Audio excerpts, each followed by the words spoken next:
Assalamualaikum warahmatullahi wabarakatuh. Halo teman-teman, perkenalkan nama saya Dewi Dwi Indriani, NIM 2386202094, mahasiswa PGSD semester 6.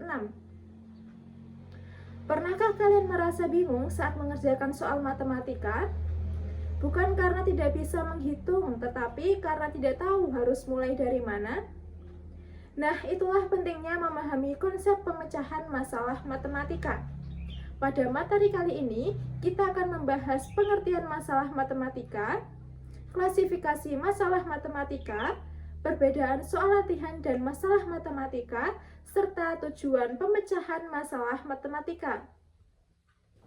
Masalah matematika merupakan situasi atau pertanyaan yang memerlukan penyelesaian menggunakan konsep, prinsip, dan prosedur matematika. Menurut Polya 1973, masalah matematika menuntut pemikiran kritis dan strategi penyelesaian yang sistematis. Pemecahan masalah tidak hanya berfokus pada jawaban akhir, tetapi juga pada proses menemukan solusi. Dari pengertian tersebut dapat kita pahami bahwa masalah matematika bukan sebagai soal yang harus dihitung hingga mendapatkan jawaban. Yang lebih penting adalah bagaimana kita memahami masalah, memilih strategi yang tepat, kemudian menyelesaikannya menjadi sistematis. Selanjutnya, kita akan membahas klasifikasi masalah matematika. Yang pertama adalah masalah tertutup, yaitu memiliki satu jawaban yang benar, menggunakan prosedur penyelesaian yang jelas. Yang kedua, masalah terbuka, memiliki lebih dari satu cara penyelesaian atau jawaban, serta mendorong kreativitas dan kemampuan berpikir siswa. Agar perbedaan antara masalah tertutup dan masalah terbuka mudah dipahami, saya akan memberikan contoh sederhana. Perhatikan soal berikut. Jika aku memiliki 5 buah apel dan aku memberikan 2 buah apel kepada temanku, berapa buah apel yang aku miliki sekarang? Untuk menyelesaikan soal ini, kita cukup menggunakan operasi pengurangan, yaitu 5 dikurangi 2, sehingga hasilnya adalah 3. Jadi, jawaban yang benar adalah 3 buah apel. Soal ini termasuk masalah tertutup karena hanya memiliki satu jawaban yang benar, yaitu 3. Dan cara penyelesaiannya juga sudah jelas menggunakan operasi pengurangan. Berbeda dengan masalah tertutup, masalah terbuka memiliki lebih dari satu cara penyelesaian atau jawaban yang benar. Agar lebih jelas, perhatikan contoh berikut. Sebuah taman berbentuk persegi panjang memiliki keliling 20 meter. Jika panjang taman adalah 6 meter, berapa lebar tamannya? Apakah ada kemungkinan lain untuk mengukur panjang dan lebar taman tersebut?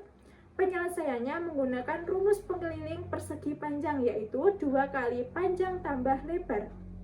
Diketahui kelilingnya adalah 20 meter dan panjangnya 6 meter, maka 20 sama dengan 2 dikali 6 ditambah lebar. 20 per 2 sama dengan 6 ditambah lebar. 10 sama dengan 6 ditambah lebar, lebar sama dengan 10 dikurangi 6, maka hasilnya adalah 4 meter.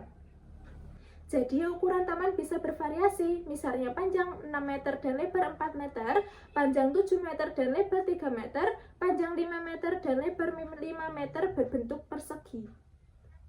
Klasifikasi berdasarkan penyelesaian. Yang pertama adalah masalah rutin, menggunakan rumus atau prosedur yang telah dipelajari dan langkah penyelesaiannya sudah diketahui. Yang kedua adalah masalah non-rutin, membutuhkan strategi dan kreativitas, serta penyelesaiannya tidak langsung terlihat. Perbedaan soal latihan dan masalah matematika. Perbedaan pertama, soal latihan ditujukan untuk mengulang konsep yang telah dipelajari, sedangkan masalah matematika bertujuan menerapkan konsep tersebut dalam situasi tertentu. Perbedaan kedua, pada soal latihan, langkah penyelesaiannya sudah diketahui. Sementara itu, pada masalah matematika, siswa perlu menentukan sendiri strategi penyelesaiannya. Selanjutnya, soal latihan lebih melatih keterampilan menggunakan rumus, sedangkan masalah matematika melatih kemampuan berpikir kritis dan menganalisis masalah. Terakhir, jawaban soal latihan diperoleh melalui prosedur yang biasa digunakan, Sebaliknya, pada soal matematika, jawaban diperoleh setelah memahami dan menganalisis masalah terlebih dahulu. Tujuan utama dari pembelajaran pemecahan masalah dalam matematika adalah mengembangkan keterampilan berpikir yang meliputi 1. Berpikir kritis, yaitu menganalisis masalah dan mengevaluasi solusi.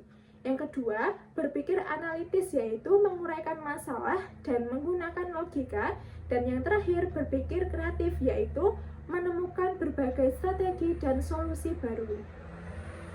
Berdasarkan pembahasan mengenai konsep dasar pemecahan masalah matematika, dapat disimpulkan bahwa masalah matematika memiliki berbagai bentuk dan tingkat kesulitan, mulai dari soal rutin hingga non-rutin yang memerlukan strategi penyelesaian. Memahami jenis-jenis masalah matematika membantu siswa mengembangkan keterampilan berpikir dan menerapkan konsep dalam kehidupan sehari-hari. Sebagai calon pendidik, mari kita jadikan matematika bukan sebagai pelajaran yang ditakuti, tetapi sebagai sarana untuk melatih cara berpikir, memecahkan masalah, dan menemukan solusi dalam kehidupan sehari-hari. Demikian presentasi yang dapat saya sampaikan. Terima kasih atas perhatian teman-teman. Mohon maaf apabila terdapat kekurangan dalam penyampaian materi. Wassalamualaikum warahmatullahi wabarakatuh.